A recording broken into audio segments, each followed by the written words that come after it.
We are counting down the 5 creepiest real-life demonic rituals ever recorded. From whispered legends born in print to infamous trials steeped in chilling confessions, each entry is ranked by how much credible evidence lingers behind the myth. Which story will top the list as the most convincingly sinister? Let us begin with number 5. In 1587, a slim pamphlet printed in Frankfurt unleashed a legend that would outlive its maker.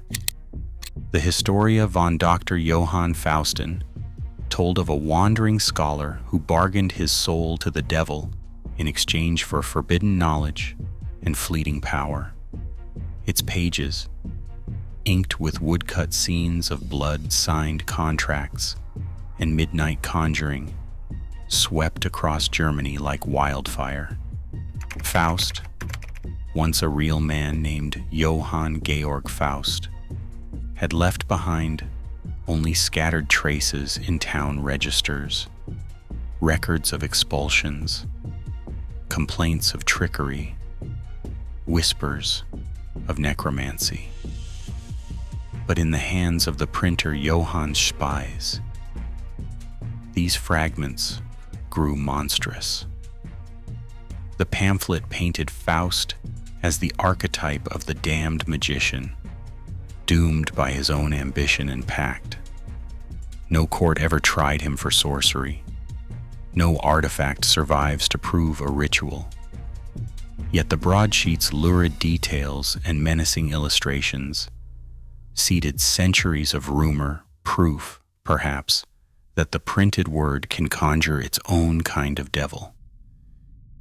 In the chalk hills of Buckinghamshire, a network of tunnels runs beneath West Wakeham. These caves, cut by order of Sir Francis Dashwood in the 1740s, became the meeting place for a society whose reputation has never quite left the shadows. The Hellfire Club drew in aristocrats, politicians, and poets, including Dashwood himself, the Earl of Sandwich, John Wilkes, and Paul Whitehead, names still found in estate rolls and letters. Behind heavy doors, members gathered by torchlight for feasts and mock ceremonies. Satirical engravings of the time lampooned their rites, showing horned masks, pagan idols, and toasts to the devil, fueling rumors of orgies and infernal pacts. Servant correspondence preserved in private archives hints at elaborate costumes and coded invitations, but stopped short of naming any true blasphemy. Newspaper letters from the 1760s accused the club of obscene parodies of sacred rites, while the caves themselves, still open to visitors, remain the only silent witnesses. No prosecution or official record ever confirmed a demonic ritual. Yet the combination of surviving membership lists, physical spaces, and a steady stream of rumor has kept the Hellfire Club's legend alive, one step closer to fact than Faust, but always just out of reach.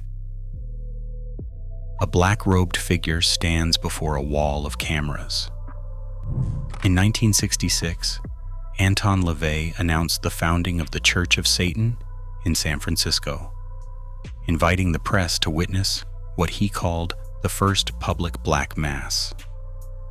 Over the next decade, his rituals became media events. Life magazine's 1966 photo spread captured LaVey's shaved head, his altar draped in red, and a nude woman acting as the living altar. Images that landed in millions of American homes. The publication of the Satanic Bible in 1969 cemented his notoriety. Levi's ceremonies, weddings, baptisms, and funerals were recorded on reel-to-reel tape, and audio survives in archives. Participants recounted the clang of bells, the blare of gongs, and LaVey's guttural invocations. all preserved in press clippings and interviews. Reporters debated whether these rituals were performance, protest, or something darker. For some, the sheer volume of photographs and sound recordings blurs the line between theater and pact. Skeptics point to LaVey's own admissions. The devil, he insisted, was a symbol, not a supernatural being. Yet the artifacts remain, physical proof at least, that something was conjured in those rooms. Catherine Monvoisin, known as La Voisin, moved through the streets of Paris as both midwife and fortune teller. But her true notoriety began in 1677, when police uncovered a sprawling network of poisoners and occultists. The tribunal convened at the Arsenal, the Chambre Ardente, named over 400 suspects, including aristocrats, priests, and servants alike. Interrogation records, some still preserved in the Archives Nationales, show confessions of black masses performed over the naked bodies of noblewomen, with priests like Etienne Guibourg officiating. La Voisin herself, under torture, claimed to have disposed of more than 2,000 infants, burned in her oven or buried in her garden, supposedly sacrificed during rituals for powerful clients. 36 people were executed, including La Voisin, who was burned at the stake in 1680.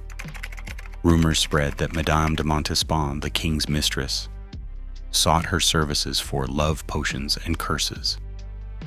In 1709, Louis XIV ordered nearly all the trial records destroyed, leaving only fragments behind.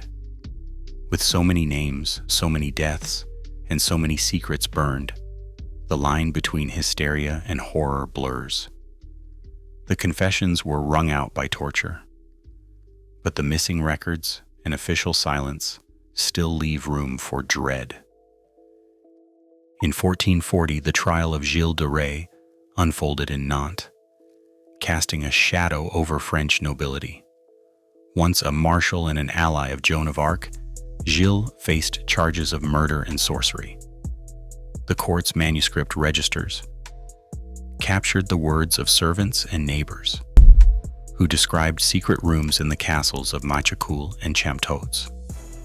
Henriette, a servant, said he carried children's bodies through hidden corridors, their remains burned in castle hearths or dumped into a clogged conduit. Inventory notes from Machecoul listed scorched earth and fragments of bone. Eyewitnesses claimed Gilles, cloaked in ceremonial robes, called on spirits for power.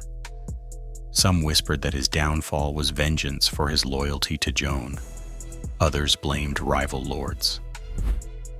On October 26, 1440, Gilles de Rais was hanged and burned, his ashes scattered at the gallows foot.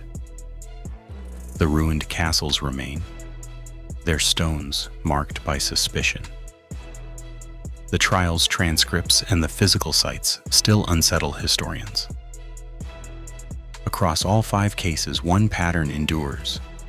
Fear and belief in the demonic thrive, where truth blurs with rumor.